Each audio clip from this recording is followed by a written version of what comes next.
नमस्कार दर्शक बंधु आपण समस्त को मो चैनल को पुणी थे स्वागत करुच्ची। दर्शक बंधु आज मु आपण मानक पई एकादशी संपर्कित वीडियो नहीं आसीची। एबे आपण को मन रे प्रश्न आसुथिबे जे आमे तो एकादशी व्रत करनहु तेबे एही वीडियो काहे की देखिबो काहे की आमे माने ए सब नियम पालन करिवो। दर्शक बंधु एकादशी रो महत्व आपण माने जानि चंती तो एकादशी रो दिनटी केते पवित्र आपण माने जानि चंती तो हुई तो आपण माने एकादशी व्रत न करि पारंती ठीक अछि।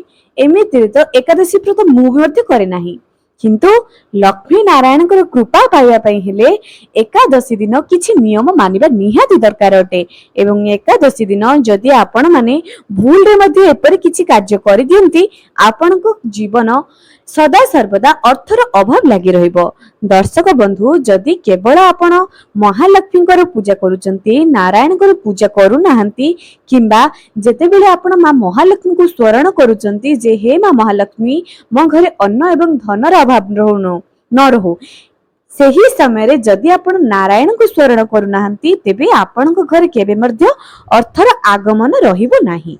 कारण जेउठारे भगवान विष्णु विराजमान करिसेंती जेउठारे भगवान विष्णुकर लीला खेला चालुची जेउ घरे भगवान विष्णुकर आशीर्वाद अछि सेही घरे केबे मध्य मां लक्ष्मी छाड़ी जिबे नाही। सेही घरर उन्नति सदा सर्वदा लागि रही थाए। एही कथार प्रमाण मध्य अछि। जेतेबेले सिया चंडालुनी मां महालक्ष्मीकर मार्गशीर मासरे गुरुवार पूजा करूथुला लक्ष्मी नारायण बोली सुमरण करूथुला।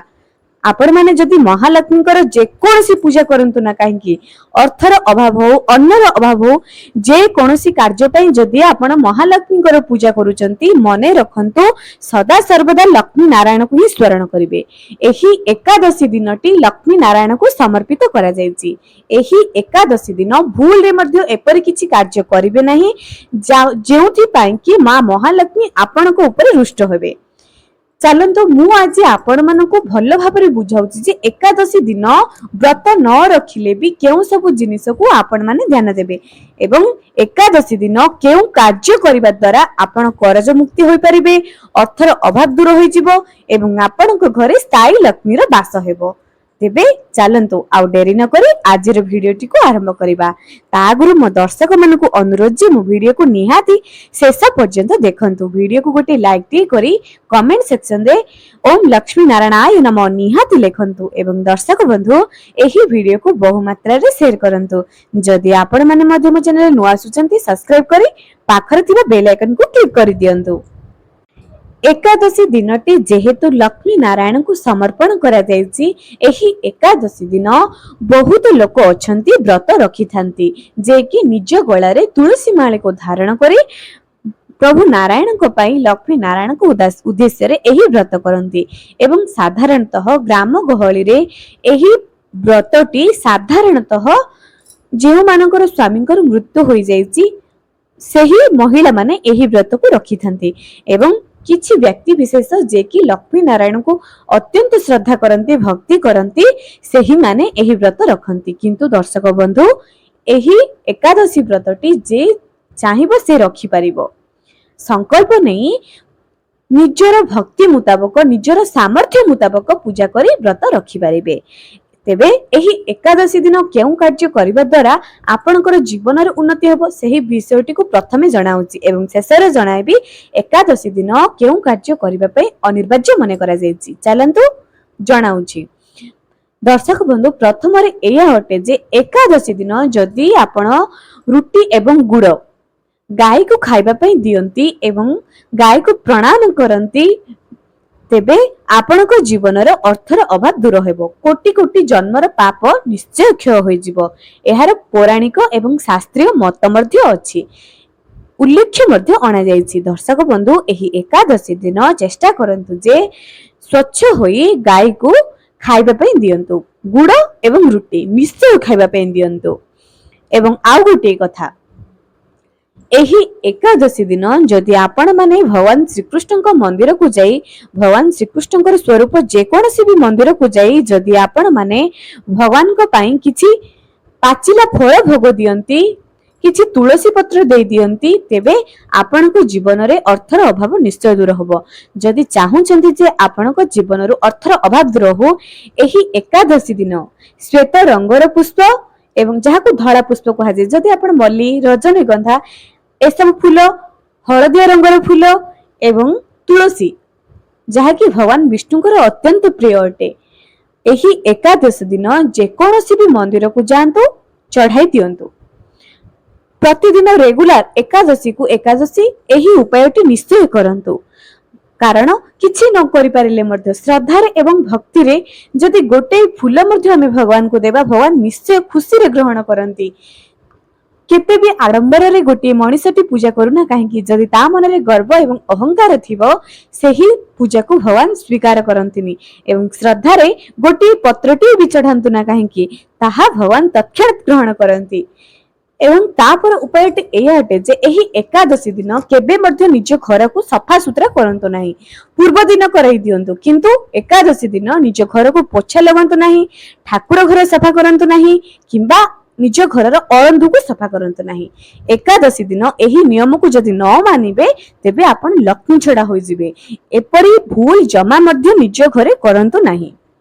ଏକାଦଶୀ ଦିନ ଚୁଟିକୁ ସଫା କରନ୍ତୁ ନାହିଁ, ଚୁଟିକୁ ଧୋଇ ଦିଅନ୍ତୁ, କିନ୍ତୁ ଏକାଦଶୀ ଦିନ ନିଜର କେଶକୁ ସଫା କରନ୍ତୁ ନାହିଁ, ସାମ୍ପୁ କିମ୍ବା ସାବୁନ ଲଗାଇ ସଫା କରନ୍ତୁ ନାହିଁ। ଏକାଦଶୀ ଦିନ ନଖ, ଚୁଟି ଏସବୁକୁ କାଟନ୍ତୁ ନାହିଁ। ଏପରି କରିବା ଦ୍ୱାରା ଆପଣଙ୍କର ହିଁ ମଙ୍ଗଳ ହେବ। ଏକାଦଶୀ ଦିନ ଯଦି ଲକ୍ଷ୍ମୀ ନାରାୟଣଙ୍କର ଫଟୋ ଆପଣଙ୍କ ଘରେ ଅଛି, ନିଜର ସାମର୍ଥ୍ୟ ମୁତାବକ ଆପଣ ପୂଜା କରିପାରନ୍ତି। ଏବଂ ଏକାଦଶୀର ଲକ୍ଷ୍ମୀ ପ୍ରାପ୍ତିର ଗୋଟିଏ ସୁନ୍ଦର ଉପାୟ କହୁଛି ଦର୍ଶକ ବନ୍ଧୁ, ଯଦି ଶୁଖିଲା ତୁଳସୀ କାଠି ଆପଣ ମାନେ ରଖିଛନ୍ତି ନିଜ ପାଖରେ, କିମ୍ବା ଶୁଖିଲା ତୁଳସୀ ଗଛକୁ ଆପଣ ମାନେ ଆଖପାଖରେ ପାଉଛନ୍ତି, ସେହି ଗଛକୁ ଆଣି ଛୋଟିଆ ଛୋଟିଆ ଟୁକୁଡ଼ା କରି ଛୋଟିଆ ଛୋଟିଆ ପିସ୍ କରି ରଖିଦିଅନ୍ତୁ ଏବଂ ତାକୁ ସଳିତା ଗୁଡାଇ ଭଲ ଘିଅର ଦୀପରେ ଏକାଦଶୀ ଦିନ ଭଗବାନ ଲକ୍ଷ୍ମୀ ନାରାୟଣଙ୍କୁ ଚଢାନ୍ତୁ। ଲକ୍ଷେ ଦୀପର ଫଳ ଏହି ଗୋଟିଏ ତୁଳସୀ କାଠିର ଦୀପର ଫଳ ସମାନ। ବୁଝିପାରିଲେ ନାହିଁ ନା? ଲକ୍ଷେଟା ଦୀପ ଚଢେଇଲେ ଯେଉଁ ପୁଣ୍ୟ ଆପଣ ପାଇପାରିବେ ନାହିଁ, ଏହି ଶୁଖିଲା ତୁଳସୀ କାଠିକୁ ଘିଅରେ ବୁଡାଇ ସଳିତାରେ ବୁଡାଇ ଯଦି ଦୀପ ଅର୍ପଣ କରନ୍ତି, ତେବେ ଲକ୍ଷ୍ମୀ ନାରାୟଣଙ୍କର ଯେକୌଣସି ସ୍ୱରୂପଙ୍କ ପାଖରେ ତେବେ କୋଟି କୋଟି ଜନ୍ମର ପାପର ଫଳ ଧୋଇ ହେଇଯିବ ଏବଂ ଆପଣଙ୍କ ଘରେ ଲକ୍ଷ୍ମୀ ପ୍ରାପ୍ତି କରିବ। କୌଣସି ନା କୌଣସି ଉପାୟରେ ଆପଣଙ୍କ ଘରକୁ ଅର୍ଥର ଆଗମନ ହେବ। ଏହି ଉପାୟକୁ ଏହି ଏକାଦଶୀ ଦିନରୁ କରିକି ଦେଖନ୍ତୁ ଦର୍ଶକ ବନ୍ଧୁ, ଏହା ସବୁଠାରୁ ଚମତ୍କାରୀ ଉପାୟ ଅଟେ। କିଛି ଲୋକ ଏହା ଭାବନ୍ତି ଯେ ତୁଳସୀ କାଠି ଯାହାକି ଶୁଖି ଯାଇଥାଏ, ଏହା ତ ମୃତ୍ୟୁ ସମୟରେ ହିଁ ବ୍ୟବହାର କରାଯାଏ। ନାଇଁ ଦର୍ଶକ ବନ୍ଧୁ, ଏପରି ବହୁତ ପୁରାଣ ଏବଂ ଶାସ୍ତ୍ର ଅଛି ଯାହାକି ପ୍ରତ୍ୟେକ ମଣିଷ ଜାଣିନଥାନ୍ତି। ଆମେ ଯାହା ଜାଣିଛେ ତାଠାରୁ ଅଧିକ ଜ୍ଞାନ ଆମ ପୂର୍ବପୁରୁଷ ମାନେ, ମହାପୁରୁଷ ମାନେ ଏବେ ମଧ୍ୟ ଜାଣିଛନ୍ତି, ପଢିଛନ୍ତି। ଆମେ ଯେତିକି ଜ୍ଞାନ ଜାଣିଛେ ତାଠାରୁ ଅଧିକ ଛୋଟିଆ ମଣିଷଟିଏ ହଉନା କାହିଁକି, ସେ ବହୁତ କିଛି ଜାଣିଥାଏ। ତେଣୁ ଏହା ଶାସ୍ତ୍ରୀୟ ମତ ଅଟେ। ଥରେ କରିକି ଦେଖନ୍ତୁ। ଯଦି ଆପଣ ମାନଙ୍କୁ ଲାଗୁଛି ଯେ ଏହି ଶୁଖିଲା ତୁଳସୀ କାଠିକୁ କେବଳ ମୃତ୍ୟୁ ସମୟରେ ହିଁ ବ୍ୟବହାର କରାଯାଏ, ଯାହାକି ଶବଦାହ ସମୟରେ, ତେବେ ଏହା ଠିକ ଅଟେ କିମ୍ବା ଭୁଲ ଅଟେ ମୁଁ ଜାଣି ନାହିଁ, କିନ୍ତୁ ଏତିକି କହିବି ସେହି ସମୟରେ ମଧ୍ୟ ବ୍ୟବହାର କରାଯାଏ ଏବଂ ଲକ୍ଷ୍ମୀ ପ୍ରାପ୍ତି ପାଇଁ ମଧ୍ୟ ଆପଣ ନିଜ ଘରେ ଏହି ଦୀପକୁ ପ୍ରଜ୍ୱଳିତ କରିପାରନ୍ତି। ଏଥିରେ କୌଣସି ମଧ୍ୟ ପାପ ନାହିଁ, କୌଣସି ମଧ୍ୟ ଭୁଲ ମଧ୍ୟ ନାହିଁ। ଏହି ଉପାୟକୁ ଆପଣ ନିଶ୍ଚୟ କରିପାରନ୍ତି। ଏବଂ ଏହି ଏକାଦଶୀ ଦିନ ଯଦି ପାରୁଛନ୍ତି ଚାଉଳକୁ ଖାଆନ୍ତୁ ନାହିଁ। ଦର୍ଶକ ବନ୍ଧୁ, ଯେଉଁମାନେ ଚାଉଳକୁ ଖାଆନ୍ତି ଏକାଦଶୀ ଦିନ ଅର୍ଥାତ୍ ଭାତ ଖାଆନ୍ତି, ପାପ ଲାଗିଥାଏ ବୋଲି ପୁରାଣ ମତ ଅଛି। ତେଣୁକରି ବହୁତ ଜାଗାରେ ଆପଣ ମାନେ ଦେଖିଥିବେ ଯେ ଏକାଦଶୀ ଦିନ ଚାଉଳ ଅର୍ଥାତ୍ ଭାତ, ଚାଉଳ ରସକୁ ଖାଆନ୍ତି ନାହିଁ। ଯେଉଁମାନେ ଏକାଦଶୀ ବ୍ରତ କରନ୍ତି ସେମାନେ ତ ବିନା ଲୁଣରେ ଖାଆନ୍ତି ଏବଂ ବିନା ଚାଉଳ ରସରେ ଖାଦ୍ୟ ଖାଆନ୍ତି। ଏବେ ପ୍ରଶ୍ନ ଆସୁଛି, ଯେଉଁମାନେ ଏକାଦଶୀ ବ୍ରତ କରୁନାହାନ୍ତି ସେମାନେ କଣ କରିବେ? ଛୋଟ ପିଲା, ବୟସ୍କ ଲୋକଙ୍କୁ ତ ବାରଣ ନାହିଁ। ଯଦି ବଡମାନେ ଏହି ନିୟମକୁ ପାଳନ କରିବେ ତାଙ୍କ ଘରର ନିଶ୍ଚୟ ମଙ୍ଗଳ ହବ। ଏକାଦଶୀ ଦିନ ଆପଣ ମାନେ ଚେଷ୍ଟା କରନ୍ତୁ ଯେ ଗହମ ଜାତୀୟ ଖାଦ୍ୟ ଖାଆନ୍ତୁ କିମ୍ବା ଅନ୍ୟ କିଛି ଖାଦ୍ୟ, କିନ୍ତୁ ଚାଉଳକୁ ବର୍ଜନୀୟ କରନ୍ତୁ, ଆପଣଙ୍କର ହିଁ ମଙ୍ଗଳ ହେବ। ଏବଂ ଆଉ ଗୋଟିଏ ଉପାୟ, ଏକାଦଶୀ ଦିନ ଯଦି ଆପଣ ମାନେ କଦଳୀ ବୃକ୍ଷକୁ ଗୋଟିଏ ପାତ୍ରରେ କିଛି ହଳଦୀ ଏବଂ ଜଳ ନେଇ ଲକ୍ଷ୍ମୀ ନାରାୟଣଙ୍କ ଉଦ୍ଦେଶ୍ୟରେ ପୂଜା କରୁଛନ୍ତି, ତେବେ ଆପଣଙ୍କ ଘରେ ଧନ ଜନିତ ସମସ୍ୟା ଦୂର ହୋଇଯିବ। ଏହି ଉପାୟକୁ ଆପଣମାନେ ନିଶ୍ଚୟ କରନ୍ତୁ ଦର୍ଶକ ବନ୍ଧୁ, ଆପଣଙ୍କର ହିଁ ମଙ୍ଗଳ ହେବ। ଏକାଦଶୀ ସମ୍ପର୍କିତ ଆପଣମାନଙ୍କୁ ଯେଉଁ କଥା ସବୁ କହିଲି, ଯେଉଁ ନିୟମ ସବୁ କହିଲି, ଯଦି ଆପଣମାନେ ମାନି ନିଅନ୍ତି ଆପଣଙ୍କର ଜୀବନ ନିଶ୍ଚୟ ଉନ୍ନତି ହେବ। ଏବଂ ଏକାଦଶ ବ୍ରତ କରିକି ବି ଯଦି ଆପଣମାନେ ପୁଣ୍ୟ ପାଇପାରୁନାହାନ୍ତି, ତେବେ ଏକାଦଶୀର ପୂର୍ବ ଦିନ ପିଆଜ ରସୁଣକୁ ବର୍ଜନୀୟ କରନ୍ତୁ। ଯଦି ଏକାଦଶୀ ବ୍ରତ କରୁଛନ୍ତି ଏବଂ ତାର ପୂର୍ବ ଦିନ ଆପଣମାନେ ପିଆଜ ରସୁଣ ଖାଉଛନ୍ତି, ତେବେ ଆପଣ କୌଣସି ପୁଣ୍ୟ ପାଇପାରିବେ ନାହିଁ। ଏବଂ ଏକାଦଶୀର ପରଦିନ ମଧ୍ୟ, ଯାହାକୁ ପାରଣା ବୋଲି କୁହାଯାଏ, ସେଦିନ ଛଞ୍ଚା ଦେଇ ଭାତ ତ ନିଶ୍ଚୟ ଖାଇବେ, ଚାଉଳ ରସକୁ ନିଶ୍ଚୟ ଖାଇବେ ଏବଂ କିଛି ବ୍ରାହ୍ମଣକୁ ଦାନ ଦକ୍ଷିଣା ଧର୍ମ ମଧ୍ୟ କରନ୍ତୁ। ଠାକୁରଙ୍କ ପାଖକୁ ଯାଇ ନିଜ ଅପରାଧକୁ କ୍ଷମା କରନ୍ତୁ ବୋଲି କୁହନ୍ତୁ ଏବଂ ନିଜ ଶକ୍ତି ମୁତାବକ ଏକାଦଶୀ ପରଦିନ ଗୋଟିଏ ଛଞ୍ଚା ବ୍ରାହ୍ମଣଙ୍କୁ ନିଶ୍ଚୟ ଦିଅନ୍ତୁ। ଯଦି ପାରୁଛନ୍ତି ଠାକୁରଙ୍କର ମନ୍ଦିରକୁ ଯାଆନ୍ତୁ କିମ୍ବା ଘରେ ନିଜ ସାମର୍ଥ୍ୟ ଅନୁସାରେ, ନିଜ ସମୟ ଅନୁସାରେ ପୂଜା କରନ୍ତୁ, କିନ୍ତୁ ଥରେ ଲକ୍ଷ୍ମୀନାରାୟଣକୁ ନିହାତି ସ୍ମରଣ କରନ୍ତୁ ଏବଂ ଶୁଖିଲା ତୁଳସୀ କାଠିର ଉପାୟ ତ ନିଶ୍ଚୟ କରନ୍ତୁ। ତେବେ ଦର୍ଶକ ବନ୍ଧୁ, ଆଜି ପାଇଁ ରହିଲି, ପୁଣି ଦେଖାଇବ ଆଗାମୀ ଏକ ସୁନ୍ଦର ଭିଡିଓରେ।